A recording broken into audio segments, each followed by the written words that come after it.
So, hi everyone. So today I want to talk about direct variation. And direct variation, I've written right below what this means.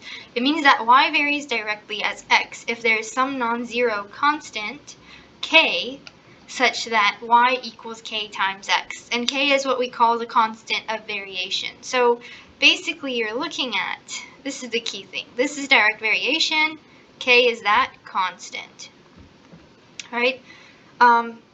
Very much similar to, or basically this is, if you've heard of it in 7th grade or 6th grade, we call this the constant of proportionality. But this is direct variation, so this time instead of k being constant of proportionality, now we're going to call it constant of variation.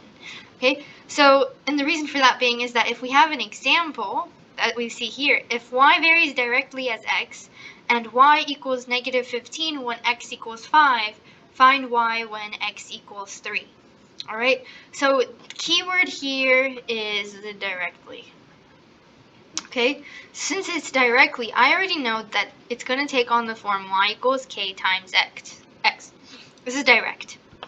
Alright, because you just multiply it by the constant, you get your output. Hence, this is why this is a direct variation. Alright, so my first thing here is I need to find out what the constant of variation is, what k is in my example here in this problem. So I have, let's see, y equals -15. So I know that this is equal to -15. Let y equal -15 is equal to, we don't know what k is because they give you when x equals 5. Alright, so this is times 5.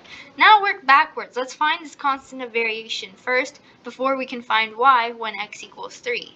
Because we want to figure out what this main constant of variation is. Alright, so we have -15 is equal to 5 times k, divide by 5 on both sides, so you get -3 is equal to k. Alright, so now my constant of variation, or how my direct variation for this particular problem, it looks like y equals -3x. Okay, now they're asking for, well, find y when x equals 3. So let's go ahead and plug it in now. Alright, so I want to find y. This is in question when -3 times 3, or times our x, in this case, what's y going to be? Alright, so let's plug it in. So -3 times 3 is -9, so I get y is equal to -9, and this would be our final answer. And that's all there is to direct variation.